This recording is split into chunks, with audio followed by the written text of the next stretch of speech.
komputer awan ni cloud cloud computing. Integrasi sistem ni adalah topik di dalam chapter yang seterusnya, iaitu chapter yang ke-12.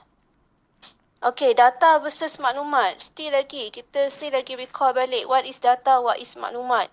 Data adalah fakta ataupun statistik yang dikumpulkan bersama-sama dengan rujukan ataupun analisis. Data adalah standalone.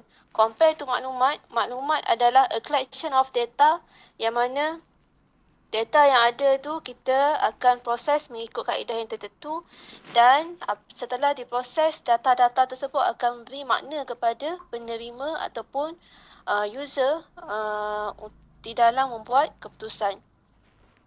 Kalau ikut kat sini, yang paling banyak adalah data. Yang ni adalah raw data. Kemudian daripada data, dia akan menjadi information, iaitu maklumat. Selepas maklumat, dia akan jadi knowledge, di mana knowledge ni dia lebih kepada context and then wisdom. Wisdom ni adalah applied. Kalau data adalah raw data. Contoh, kita ada data merah, kita ada data ni the list of IP number 192.2.3.235 and so on. Kemudian daripada data-data yang ada, kita akan proseskan dia untuk dia menjadi satu information yang bermakna, yang mana kat sini contoh dia kata south facing traffic light on corner of Pitt and George Street has turned right. Okay, kemudian selepas information, apabila kita proses information yang kita ada, dia akan menjadi knowledge.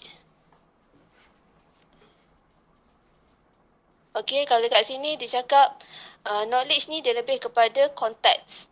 Okey, selepas knowledge, and then bila kita dah ada knowledge, kita akan applykan balik knowledge yang kita ada.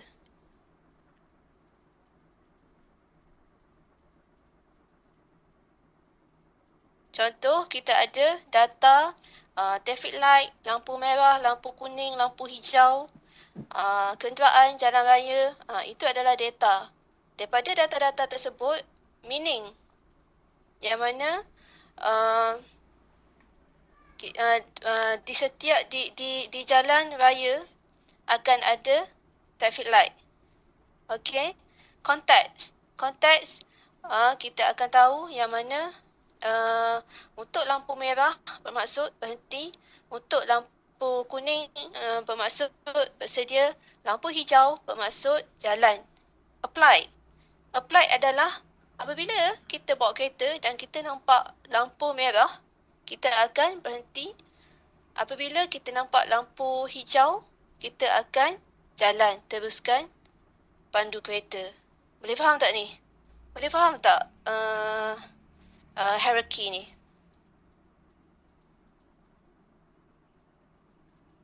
Boleh faham tak hierarchy ni? Boleh. Alright. Boleh terus tanya kalau tak faham.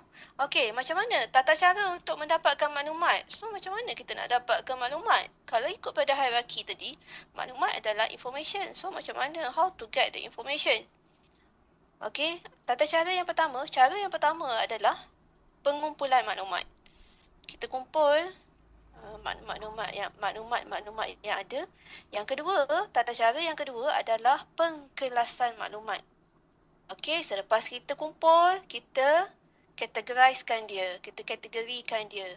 Okey, selepas kita dah kategorikan maklumat-maklumat yang kita ada, and then barulah kita urus maklumat-maklumat tersebut.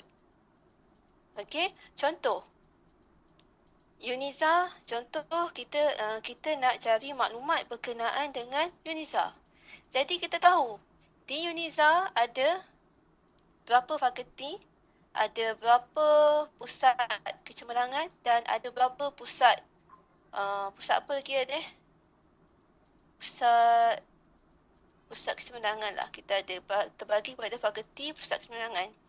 Dan kita boleh bahagikan. Untuk akademik, fakulti duduk di bawah akademik. Itu adalah pengkelasan.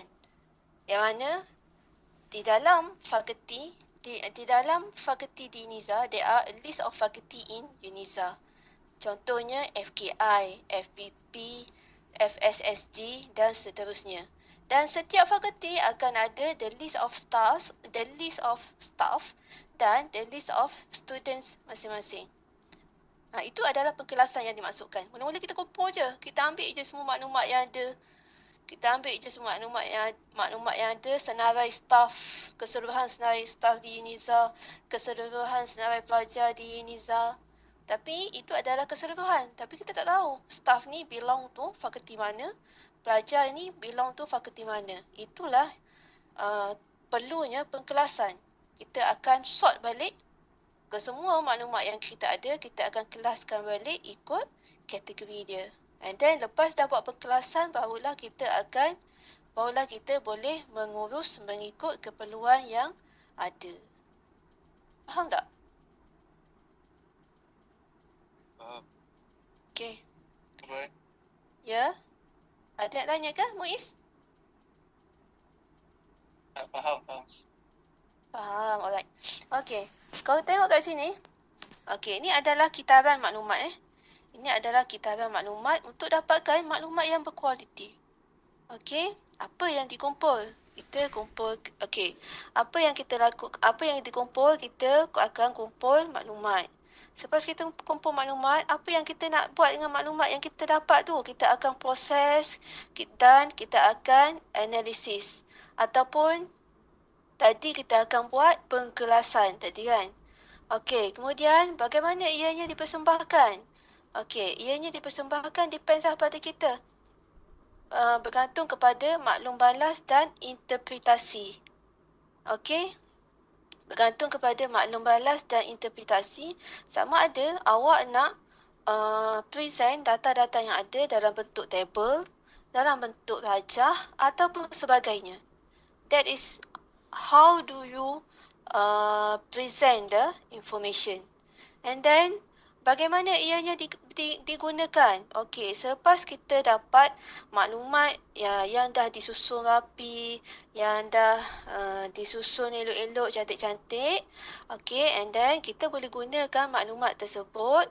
Maklumat tersebut mungkin berguna dalam untuk membuat satu-satu keputusan bergantung kepada keadaan dan situasi. Itu adalah kitaran maklumat. Okey, kitaran untuk maklumat yang berkualiti. Okey, ini adalah pengumpulan maklumat. Okey, pengumpulan maklumat ada pelbagai, sama ada awak boleh kumpul maklumat secara internal database ataupun external database. Ataupun dengan kata lain, awak boleh kumpul maklumat secara dalaman. Dalaman ni kalau katakan awak nak dapatkan maklumat berkenaan dengan contoh projek awak itu projek Pusat Islam. So, maklumat internal database mungkin awak dapatkan maklumat dari sistem yang dah ada di dalam portal, ataupun awak dapatkan maklumat dari sistem UNIZA. Okey. External database mungkin awak nak dapatkan maklumat mengenai Pusat Islam, tapi maklumat mengenai Pusat Islam lain selain dari UNIZA, untuk awak buat comparison maklumat Pusat Islam lain dengan maklumat Pusat Islam UNIZA. Itu kita boleh kategorikan sebagai external database. Kemudian kesemua maklumat-maklumat yang ada tu kita akan kumpulkan, awak mungkin akan kumpulkan sekali dan awak akan sorting balik ikut kategori-kategori yang berkaitan. Okey, pengkelasan maklumat. Pengkelasan maklumat, ini yang kita panggil kategori tu. Ada beberapa kriteria untuk dalam pengkelasan maklumat. Yang pertama adalah syarat. Syarat ni adalah nilai, tempoh sah, kepenggunaan ataupun penyekutuan. Okey, kemudian mungkin kita bahagikan maklumat tersebut kepada kriteria elemen. Contoh, apa kriteria elemen? Mungkin kita boleh tengok dari segi dia punya autorisasi, dia punya penghasilan semula, kepeliharaannya, dari segi dia punya register number, based on labeling, itu adalah elemen, ataupun based on file number. And then yang ketiga adalah kriteria yang ketiga adalah limitation. Limitation ni mungkin certain data ataupun maklumat yang kita ada tu ia berbeza dari segi kepakaran, dari segi etika, dari segi jenis aktiviti yang ada. Banyaklah limitasi ni, banyaklah. Tata cara ni mungkin dari segi tata cara kawalan, terma dan syarat tu, dari segi ataupun dari segi kriteria dia, kriteria maklumat tersebut. Okey, ini adalah piawaian pengkelasan maklumat. Okey. Kat sini dari segi piawaian pengkelasan maklumat ni, dari segi priority, kalau yang umum, yang bawah ni adalah public access. Okey, public access ni everyone can access that data, maknanya. Untuk public access, everyone can access that data. Okay, and then next stage adalah moderate. Okay, ni hierarchy ni adalah hierarchy untuk the level of data protection. Maknanya tak untuk stage 1 ni tak semua orang boleh akses data tersebut, maklumat tersebut. Cuma orang-orang yang tertentu saja yang boleh akses maklumat tersebut. Okey. Yang kedua ni high dan yang ketiga ni extreme. Okey. Awak faham? Bila tengok contoh ni, saya bagi contoh Uniza sebagai contoh Uniza. Kalau website Uniza, untuk website Uniza, semua orang, siapa-siapa pun boleh akses website Uniza tersebut. Okey. Kemudian kita up sikit. Naik kepada level 1. Level 1 ni mungkin kita boleh pergi kepada portal Uniza. Portal Uniza cuma boleh diakses oleh staff Uniza ataupun pelajar Uniza sahaja. Okey. Kemudian kita ada naik sikit. Level 2. Level 2 ni pelajar cuma boleh akses data-data yang related to pelajar. Tapi data berkenaan dengan markah pelajar, dari segi pemprosesan markah pelajar, kat sini hanya pensyarah sahaja yang boleh akses data-data kat sini. Hanya pensyarah sahaja yang boleh akses data markah pelajar, ataupun hanya staff sahaja yang boleh akses data markah pelajar. Okey, sebelum markah tu diriliskan kepada pelajar. Untuk yang ketiga, apa level data yang ketiga? Siapa boleh teka?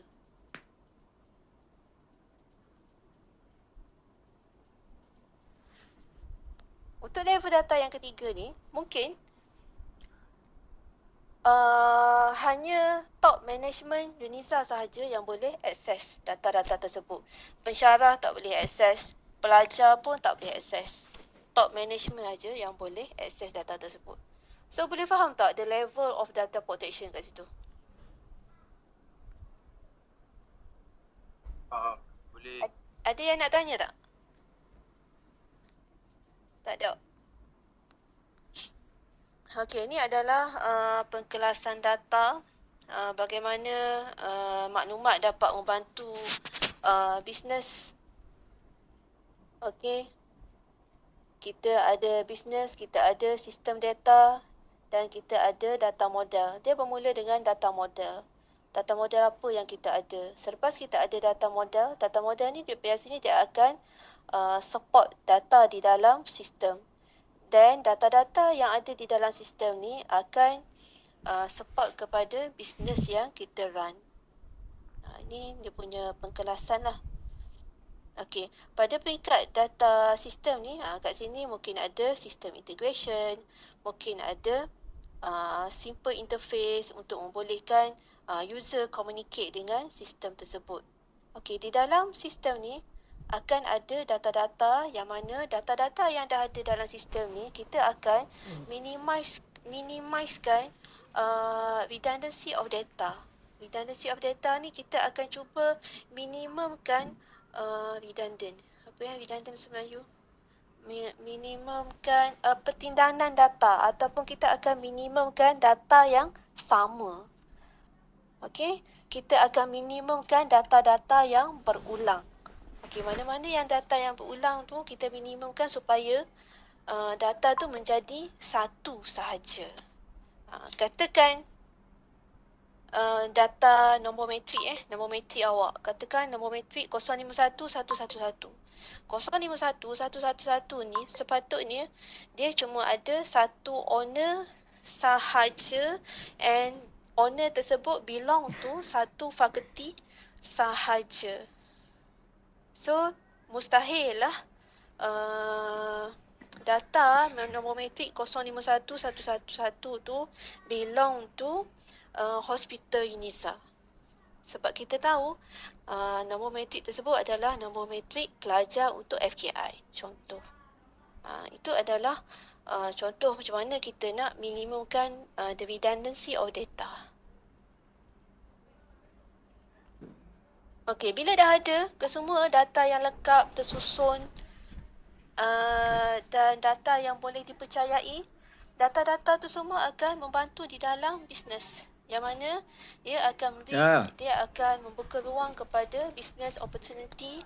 Dia akan increase effectiveness of our business, and dia akan memberi responsive to change. Okay? Kenapa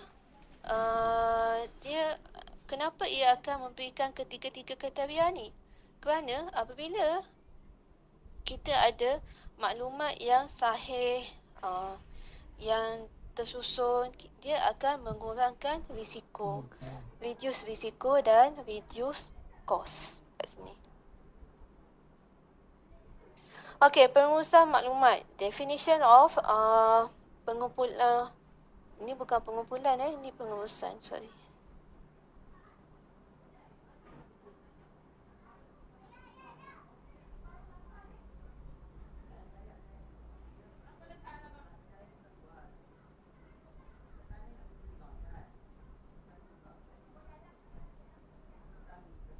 Okey, pengurusan maklumat adalah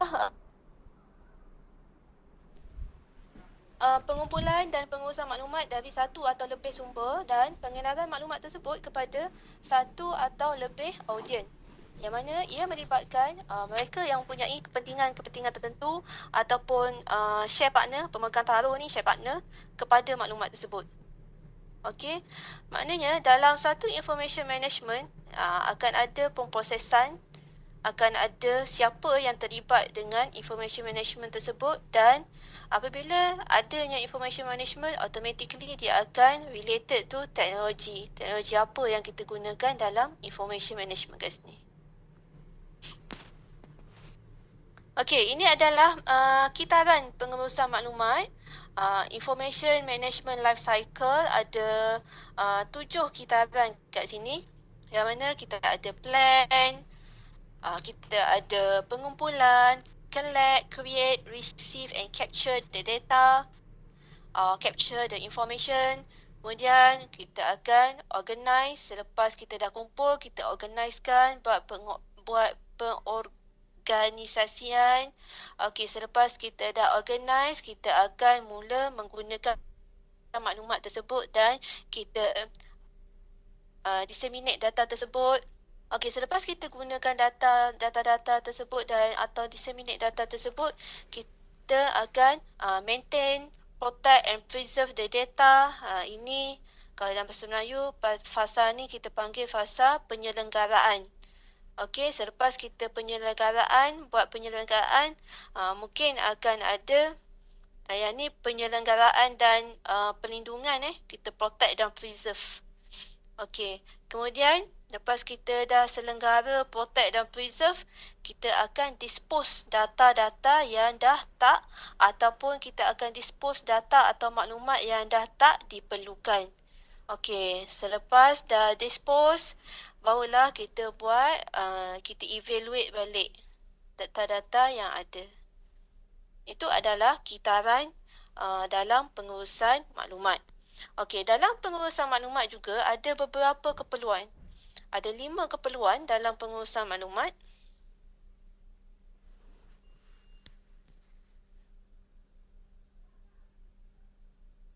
Okey, ada 5 keperluan dalam pengurusan maklumat. Yang pertama adalah kualiti. Okey, kita perlu pastikan kualiti data kita tu memang betul-betul adalah data yang sahih, data yang konsisten, data yang sah. Okey. Kemudian kita perlu make sure dia punya keselamatan, the security of data. Keselamatan dari segi sejauh mana kerahsiaan data tersebut, kita perlu ada integrity dan readiness, ketersediaan data tersebut. Okey, keperluan yang kedua adalah perkongsian. Okey, yang ketiga adalah pematuhan. Okey, pematuhan ni, data ni dia ada beberapa kategori. Public information ataupun private information ataupun maklumat tersebut mungkin maklumat yang khas untuk urusan rekod saja. Okey, the last keperluan adalah kecekapan. Okey, kecekapan maklumat ni adalah bergantung kepada keperluan maklumat tersebut dan kita perlu make sure maklumat tersebut tak ada duplication. Maklumat tersebut adalah tepat bersesuaian dengan masa dan maklumat dan kos untuk dapatkan maklumat tersebut adalah munasabah. Okey, dalam sistem pengurusan maklumat ada beberapa strategi. Okey, ini adalah strategi untuk dapat ini adalah strategi dalam pengurusan maklumat. Antaranya adalah mengurus maklumat sebagai aset, fokus bisnes, ada maklumat yang relate to polisi kerajaan, obligasi undang-undang, maklumat proses audit, pengurusan peroperasian, teknologi ISO. ISO ni dia lebih kepada standard information. ISO maknanya katakan maklumat, kita ada maklumat A. Maklumat A tu akan sentiasa sama je walaupun awak guna dalam pelbagai area. Itu adalah standard. Okey, contoh maklumat standard ni contoh adalah masa kita tengah dalam PKP hari tu, masa kita dalam tengah PKP hari tu, kerajaan dah tetapkan apabila kita nak keluar rumah, kita wajib buat apa? Masa PKP, apabila nak keluar rumah, kita wajib buat apa? Pakai mask. Betul. Kita wajib pakai mask. So, itu adalah standard yang mana standard tu perlu di-apply oleh semua rakyat Malaysia, tak kira berada di mana-mana pun. Okey, termasuklah kita kena sentiasa sanitize tangan dan sebagainya. Itu contohlah, okey. And then aras priority dalam maklumat, setiap maklumat ada level of priority dia. Okey. Kemudian dari segi pengurusan risiko, sejauh mana maklumat tu berisiko, kita perlu jaga kerahsiaan maklumat tersebut. Kemudian dari segi, strategi yang last sekali adalah dari segi kesedaran pengurusan. Macam mana kita nak manage maklumat-maklumat yang ada supaya maklumat-maklumat tersebut tidak bercelaru dan boleh mendatangkan kekeliruan kepada pengguna. Okey, apabila kita dah ada sistem, sekarang ni canggih kan, semua benda ada sistem. Nak ke mana-mana pun pakai sistem, nak beli tiket bas pakai sistem, beli tiket flight pakai sistem, semuanya pakai sistem. Okey, apabila adanya sistem, automatically akan ada bangkalan data. Okey, ini adalah definisi untuk pengurusan data. Okey, pengurusan data ni adalah pembangunan dan pelaksanaan seni bina, dasar, amalan dan prosedur untuk menguruskan keperluan maklumat kitaran hayat sesebuah perusahaan ataupun sistem dengan cara yang berkesan. Dengan kata lain, pengurusan data ni adalah untuk kita menguruskan prosedur data, amalan ataupun kata lain untuk kita uruskan kesemua data yang ada di dalam sistem tersebut dengan cara yang betul dan berkesan. Okey, dalam pengurusan data ada beberapa orang panggil apa ni? Ada beberapa konsep dalam pengurusan data. Antaranya adalah proses mengawal maklumat yang dihasilkan. Okey. Dalam pengurusan data, kita akan make sure data yang ada adalah bertata cara dan sistematik. Kita akan storekan data tersebut di dalam storage yang bersesuaian. Kemudian kita perlu make sure data tersebut accessible, mudah dicapai, mudah untuk kita buat searching. Okey. Dan daripada data-data yang ada, kita boleh gunakan data-data yang ada untuk penghasilan report, laporan, dan data yang ada mungkin kita boleh klasifikasikan sama ada ianya berbentuk berstruktur ataupun tidak berstruktur, ataupun data tersebut mungkin ada indeks dia. Okey. Apabila kita sebut pangkalan data ni ada satu dia punya management system dalam pangkalan data yang mana kita panggil dia sebagai DBMS. DBMS ni adalah Database Management System. Okey, kau tengok kat sini data-data ni Okey, bayangkan ini sistem asrama. Ini sistem fakulti. Ini sistem curriculum. Ini sistem bendahari. Contoh, kesemua data-data yang ada di dalam keempat-empat sistem ni akan disimpan di dalam sebuah database. Ini kita panggil database. Apa yang menguruskan database ni? Apa yang menguruskan database inilah yang kita panggil dia sebagai DBMS.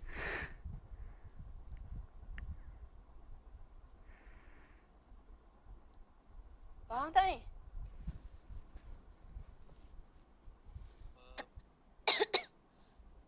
Tak ada apa nak tanya? Tak ada. Okey. Okey, ini adalah interaction requirement di antara database and user. Okey. Dia punya interaction requirement dia adalah data definition, data update, kita ada data retrieval and data management. Okey, interaksi di antara database yang menjadi medium interaction di antara kita pengguna dan pangkalan data adalah inilah keempat-empat item ni. Yang mana selalunya kita pakai sistem mungkin untuk kita cari data definition, ataupun kita pakai sistem untuk kita buat data updating, ataupun kita nak buat data searching, ataupun ini adalah untuk data management. Data management ni more to admin user lah, bukan pengguna biasa. Okey, ini adalah seni bina logikal untuk keperluan pangkalan data. Okey, awak semua belajar database kan sebelum ni? Belajar. Alright, maknanya dah faham lah data-data ni kan, database ni. Ini adalah database kita, katakan database pelajar. Database pelajar ni kita simpan, kita guna DBMS. DBMS ni ada banyak jenis DBMS. Antara DBMS yang kita selalu pakai adalah kita pakai PHP MyAdmin, Oracle, ke apa yang awak pernah pakai? Ada Informix. DBMS yang awak pakai dalam database apa je? Apa DBMS yang awak belajar dalam database yang awak guna masa lab?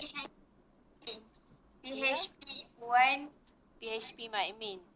Okey, itu adalah salah satu contoh DPMS lah, phpMyAdmin tu. Okey, yang menghubungkan phpMyAdmin tu dengan data ataupun dengan interface sistem yang ada adalah SQL. SQL ni adalah SQL Structured Query Language. Ia adalah kod yang digunakan di dalam database.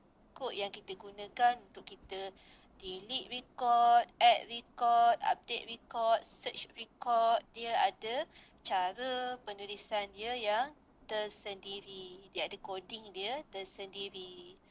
Dan SQL ni lah yang akan berinteraksi dengan sistem ERP, yang akan berinteraksi dengan sistem web application, web interface ataupun any other application. Tapi yang berhubungkan user dengan yang berhubung dengan user adalah sistem-sistem ni je. Macam kita cuma berhubung dengan interface yang ada pada sistem-sistem ini sahaja. Kita sebagai user, kita tak pergi direct kepada database dia. Kita cuma berkomunikasi dengan menggunakan interface bagi setiap sistem sahaja. Okey, boleh faham ke? Boleh. Right.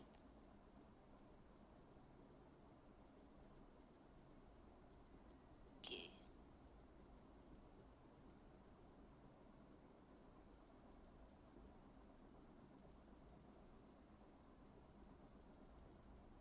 Okey, ini adalah pengurusan berorientasikan pangkalan data yang mana kita kata kat sini pangkalan data adalah sebuah koleksi tersusun data yang mana data dimodelkan berasaskan aspek realiti dengan cara yang menyokong proses yang memerlukan maklumat ini. Okey, macam ni contoh, kita ada data dalam table customer, kita ada data dalam table room. Okey, ini adalah occupancy. Okey, yang mana occupancy ni dia ada relation dengan data customer dan dia juga ada relation dengan room. Relation kat sini mungkin relation one to one or one to many or many to many. It can be either one. Ingat lagi tak apa dia one to many, many to many, one to one? Awak belajar dalam database dulu. Ingat lagi tak? Ha? Amir ingat lagi tak? Amir Aklan? Ingat. Bagus Amir. Okey, DPMS.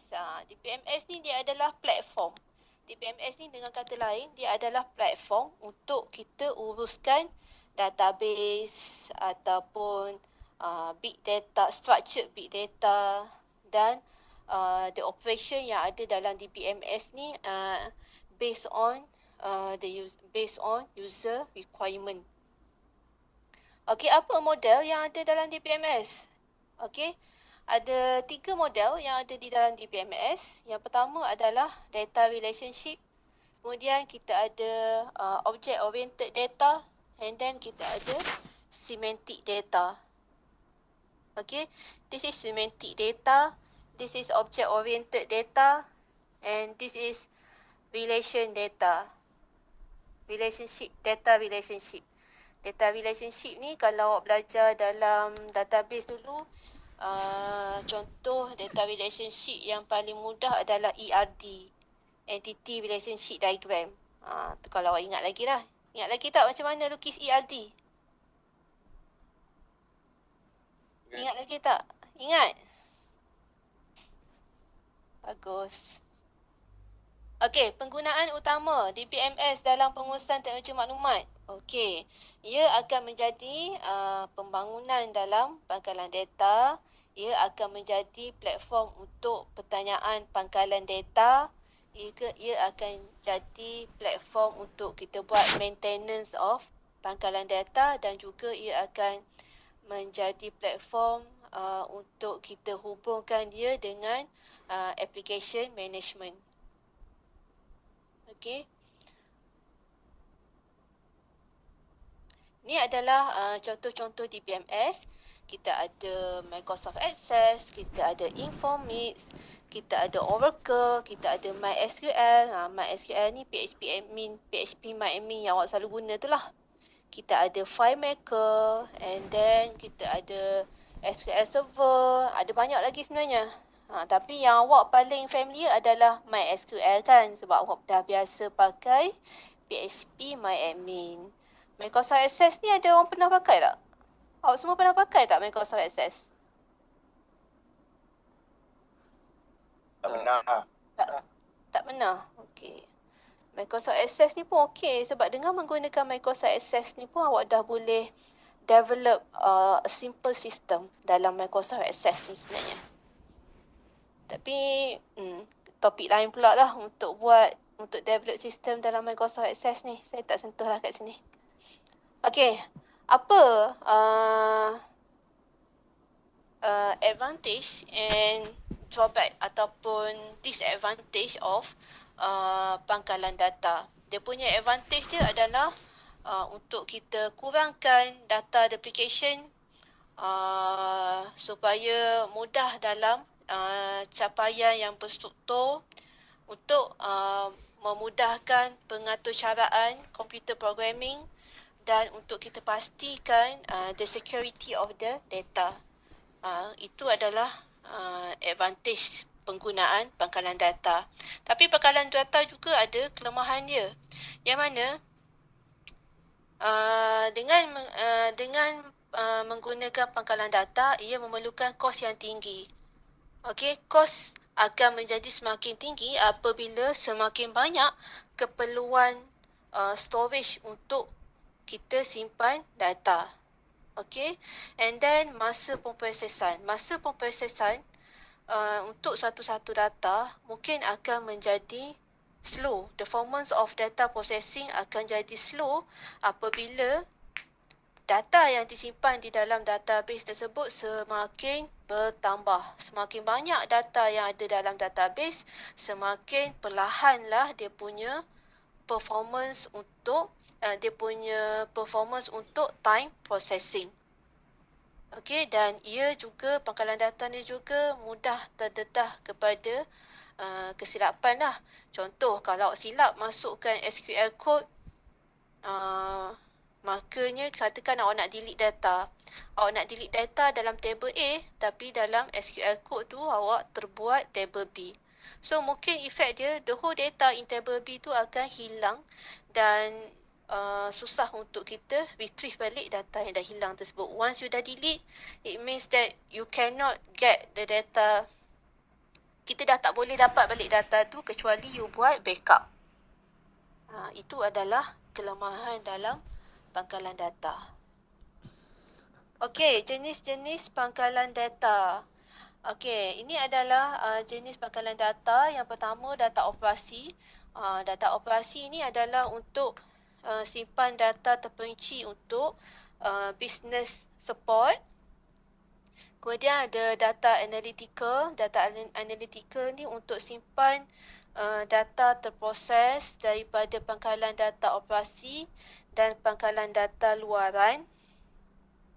Kemudian kita ada data warehouse, yang mana data warehouse ni kita gunakan untuk penyimpanan data semasa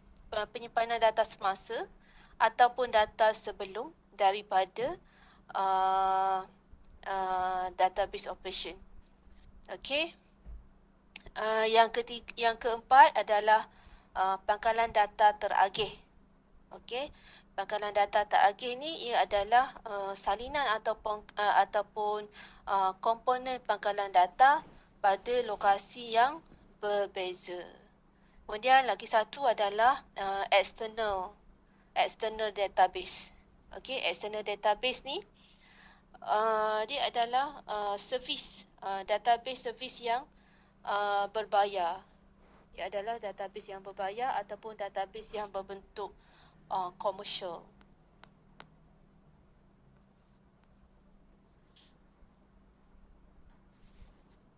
Okey, ini adalah gambaran keseluruhan dalam pangkalan data yang mana kita perlu ada data planning.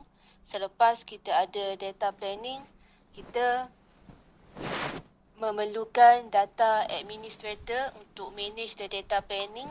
Bila kita dah ada data administrator, kemudian data administrator ni mungkin akan create database di dalam DBMS.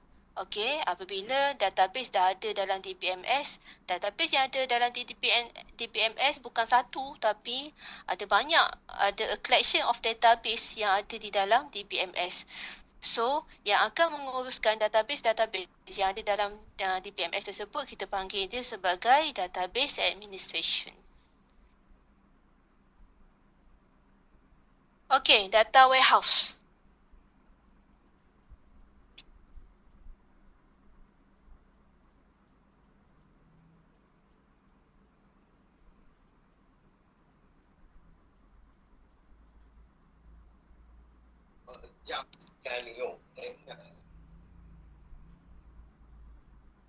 Apa dia, Amir?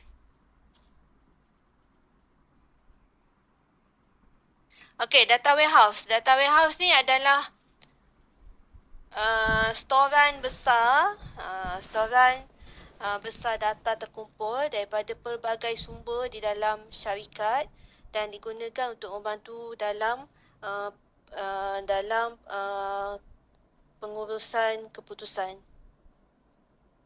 Dalam membantu pengurusan dalam membuat keputusan. Okey.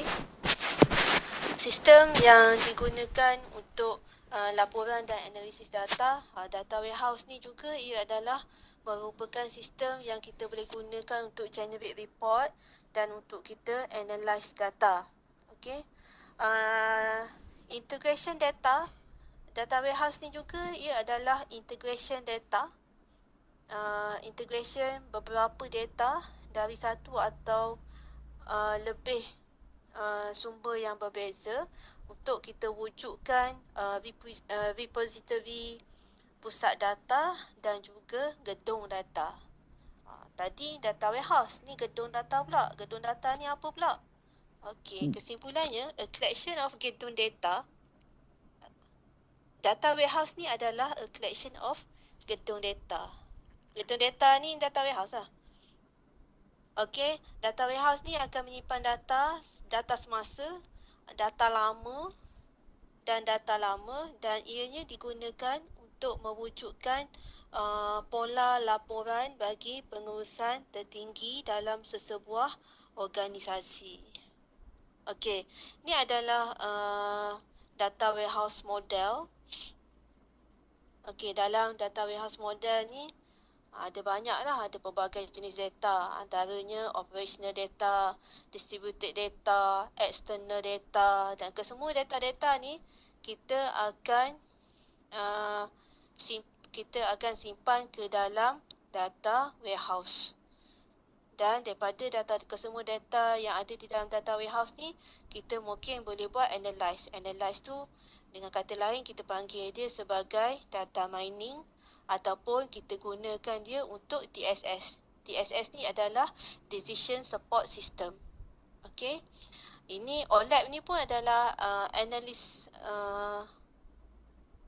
OLAP, apa nama dia? Saya lupa nama panjang dia. Tapi dia OLAP tools ni pun dia adalah untuk data analyst juga, a part of data analyst juga. OLAP ni. Okey, pelancangan dalam sistem telekomunikasi. Okey, zaman sekarang ni sistem telekomunikasi kita makin lama makin canggih. Lebih-lebih lagi bila kita dah ada internet. Okey, internet pula macam-macam. Kita ada selain mobile internet tu, kita ada apa? Kita ada TMNet, kita ada apa lagi?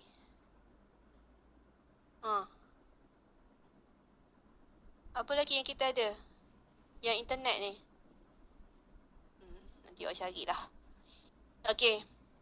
Perancangan sistem telekomunikasi, kita ada infrastruktur, kita ada plan strategi internet, kita ada website, web-based application, kita ada gadget mobile based application. Okay, mobile based application tu semua application yang ada di dalam telefon awak tu lah. Okay, web based application ni semua yang kita boleh access melalui laptop ataupun desktop. Okay, Wi-Fi. Wi-Fi ni ia adalah satu keperluan. Yang mana bila ada Wi-Fi, maka kita boleh akses pelbagai jenis aplikasi. Okey, Wi-Fi ataupun internet ni adalah gambar apa ni? LAN kabel. Kabel LAN. Kabel internet lah. Kabel internet kat rumah. Ni, Streammates. Okey, kabel Streammates kat rumah tu. Ni adalah Wi-Fi. Keperluan internet ni ada dua, sama ada kita pakai kabel ataupun kita pakai Wi-Fi. Okey, dengan adanya internet, kita boleh akses pelbagai jenis aplikasi. Sama ada aplikasi video, voice, data ataupun macam-macam lagi lah jenis aplikasi yang ada. Okey, apa perancangan dalam sistem telekomunikasi? Okey, dari segi infrastruktur, mungkin akan ada internet list line ataupun internet talian sewa. Pernah tak antara awak ni kan yang pakai prepaid tu? Yang pakai prepaid tu, kan kalau pakai prepaid kan ada kita boleh langgan internet yang bayar per week, yang bayar per month, yang bayar untuk 3 hari je. Pernah tak langgan internet macam tu? Pernah. Pernah kan? Tapi yang paling jimat sekali, langgan untuk 1 bulan terus lah. Kalau 3 hari tu sekejap je, dah lah sikit je dia punya total data yang dia bagi tu kan. Yang kedua, kita ada DSL, digital subscriber line. Yang ni memang awak subscribe lah DSL ni. Awak mungkin pergi ke Telekom, awak pun register untuk Streammates ke, Yes ke, kan. Okey, atau lagi satu infrastruktur yang lagi satu adalah satellite. Okey, penyedia perkhidmatan internet. Okey. Ataupun dengan kata lain, dalam bahasa Inggeris dia adalah internet service provider. Ada pelbagai internet service provider kat Malaysia ni. Ada yang jenis bayar bulan, ada yang jenis bayar tahun. Okey, yang prabayar pun ada. Okey, so company-company yang terlibat dalam ISP ni adalah seperti TM, Jaring, Time, Yes, Redtone, U-Mobile, Celcom, Digi. Kalau kat Gombadak, line mana yang paling stable? U-Mobile ke Celcom ke Maxis? Kebanyakan awak semua ni pakai line mana? Celcom. Pakai Celcom. So Celcom paling stabil kat Gombadak.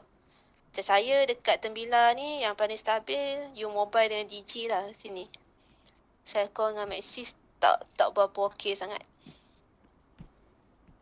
Okey, ini adalah faktor plan strategi internet. Yang mana faktor plan strategi internet ni terbagi kepada aplikasi perkhidmatan yang nak digunakan, bergantung kepada bajet dan teknologi. Okey, boleh refer kat sini untuk dapatkan detail berkenaan dengan faktor plan strategi internet ni. Okey, aplikasi berasaskan internet. Kalau zaman sekarang ni, kebanyakan web application semuanya memerlukan internet. Susahlah kita nak pakai sistem tanpa memerlukan internet service. Okey, ia adalah apa itu aplikasi berasaskan internet? Okey, ia adalah aplikasi web dalam perisian aplikasi yang dilarikan pada pelayar web dan dibangunkan dalam bahasa pengaturcaraan seperti Java, HTML, PHP, CSS dan sebagainya. Ada banyak lagi lah kat sini. Okey, dan kelebihan application yang berasaskan yang web based application ni adalah dia boleh jadi multi platform dan mudah untuk diselenggara.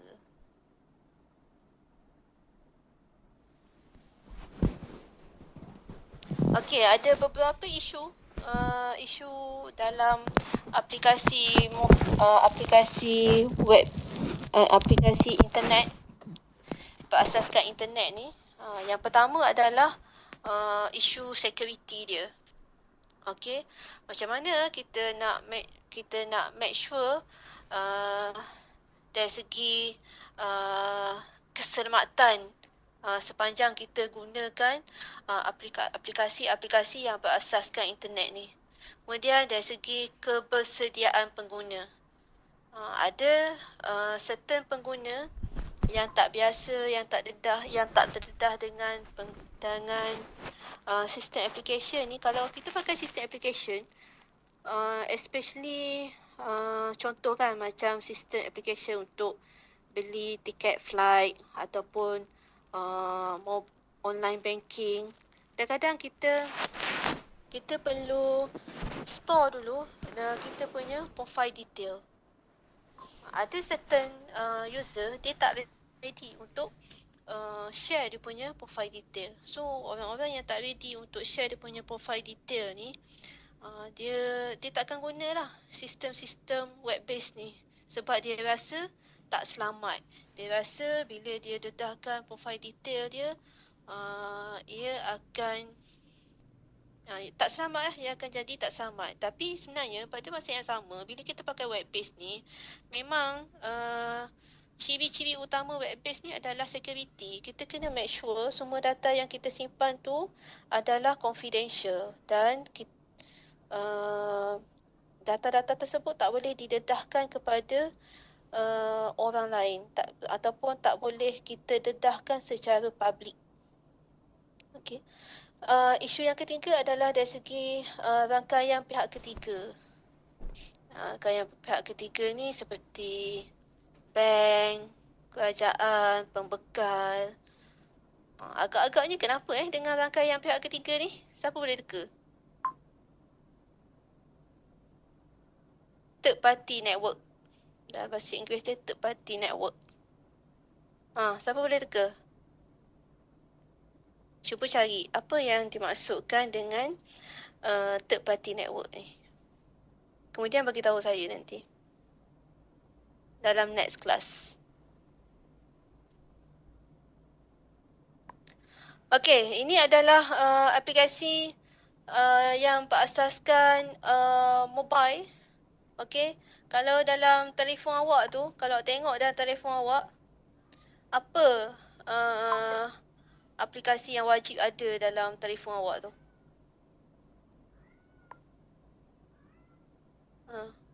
Apa yang benda wajib yang awak nak install sangat dalam telefon awak tu? Cuba tengok telefon masing-masing. Awak rasa apa yang wajib ada? Apa dia? Al-Quran. Okey, lagi?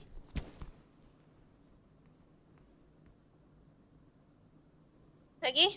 Awak install apa lagi dalam telefon awak tu? WhatsApp. Dalam telefon awak semua. WhatsApp, Webpack, Shopee. Shopee betul penting untuk shopping. Apa dia?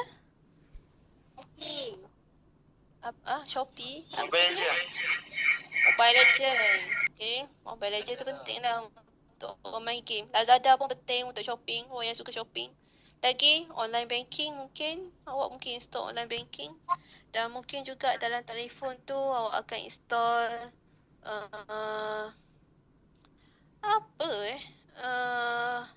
tak ingat dah nama dia. Tapi yang tu package dengan Google sebenarnya.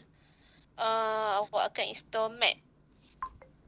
Map kan, bila kita pergi mana-mana, kita tak tahu nak cari tempat tu kat mana. Biasanya kita akan pakai Google Map untuk kita jadikan panduan untuk kita cari tempat yang kita nak tuju tu.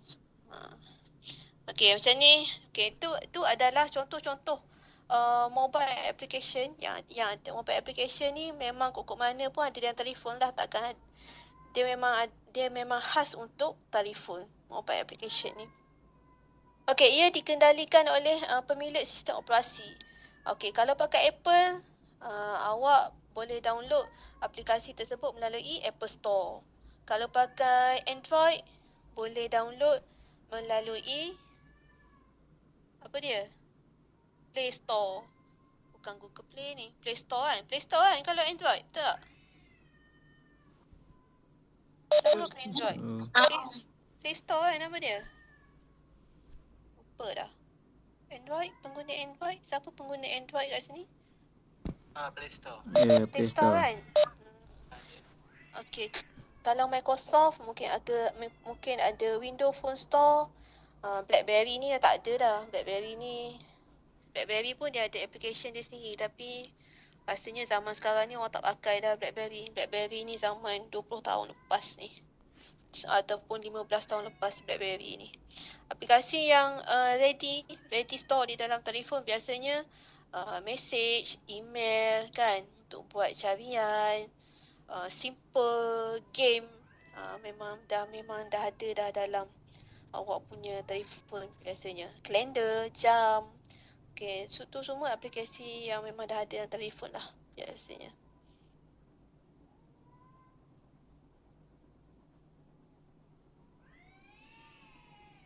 Okey, macam mana? Apakah proses dalam pembangunan aplikasi berasaskan mobile ni, berasaskan gadget ni? Okey, untuk kita hasilkan satu-satu mobile application, pertama sekali yang perlu dilakukan adalah research. Kita perlu buat research dulu. Aplikasi apa yang menjadi satu keperluan wajib di kalangan pengguna. Okey, lepas kita dah buat research, lepas kita dah kenal pasti aplikasi yang sangat-sangat diperlukan, kita dah boleh mula buat development of that application. Okey, lepas dah siap the development of that application, kita perlu make sure that application yang kita dah develop tu is available for adalah available untuk di-download dan digunakan oleh para pengguna. So, itu adalah proses dalam pembangunan aplikasi berasaskan mobile. Okay, ini adalah the list of Planta, the list of platform. Planta ni platform lah. The list of platform yang digunakan dalam pembangunan mobile application. Ini adalah the list of platform dia. Termasuklah yang ini. Okay. Dan ni adalah dia punya metodologi. Okay, kat sini kita ada fasa analyze. Analyze ni apa yang kita buat. Kita ada fasa research. Lepas dah buat research, kita mula buat planning. Lepas kita dah planning, kita akan deploy. Lepas kita dah deploy, and then kita akan buat maintenance untuk application tersebut. Maintenance ni termasuklah untuk buat version-version lain kepada aplikasi tersebut. Okey, habis untuk chapter 11. Okey, minggu depan saya akan continue dengan chapter 12. Chapter 12 ni adalah berkenaan dengan integration. Okey, ada nak tanya apa-apa tak? So far, ada nak tanya apa-apa tak?